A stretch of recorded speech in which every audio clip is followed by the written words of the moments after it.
नमस्कार दोस्तों। प्रधानमंत्री नरेंद्र मोदी के खिलाफ देश की एक धार्मिक हस्ती की बेहद कठोर टिप्पणी ने देश की राजनीति और धार्मिक गलियारों में हलचल मचा दी है। ज्योतिष पीठ के शंकराचार्य स्वामी अभिमुक्तेश्वरानंद सरस्वती ने प्रधानमंत्री को धिक्कारते हुए कहा कि उन्हें करोड़ों वर्ष के लिए नरक में जाना पड़ेगा।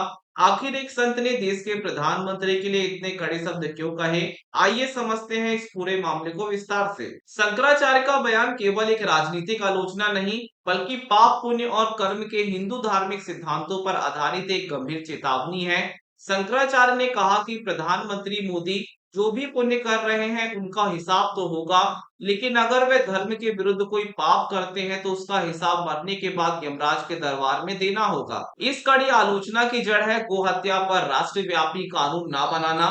शंकराचार्य का स्पष्ट मानना है कि PM Modi Hindu vote bank के दम पर सत्ता में आए हैं, लेकिन उन्होंने अब तक गौ हत्या पर पूर्ण प्रतिबंध लगाकर गौ माता की रक्षा के लिए कोई ठोस कदम नहीं उठाया है। उनके लिए गौ हत्या पर कानून ना बनाना सत्ता में बैठे एक हिंदू नेता के द्वारा किया गया सबसे बड़ा पाप है। ये पहली बार नहीं है जब शंकराचार्य अभिमुक्तेश्वरानंद ने पीएम मोदी की सार्वजनिक आलोचना की है। वे पहले भी कई मुद्दों पर मुखर रहे हैं। उन्होंने अयोध्या राम मंदिर के प्राण प्रतिष्ठा समारोह के समय भी सवाल उठाए थे और शंकराचार्यों की अनदेखी पर आपत्ति जताई थी।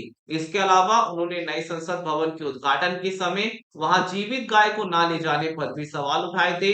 शंकराचार्य का एक और बड़ा मुद्दा है धर्म में राजनीति का हस्तक्षेप। उनका कहना है कि जब तक राजनेता धार्मिक मामलों में दखल देना बंद नहीं करेंगे, तब तक संत भी राजनीतिक मुद्दों पर बोलना नहीं छोड़ेंगे। उन्होंने स्पष्ट कहा है कि वे पीएम मोदी के सबसे बड़े शुभचिंतक हैं और उन्हें उन कामों से रोकने की कोशिश कर रहे हैं जिनके लिए उन्हें भविष्य में यमराज को जवाब देना पड़ सकता है। शंकराचार्य का यह बयान हिंदू राष्ट्रवाद की राजनीति के लिए एक बड़ी चुनौती है।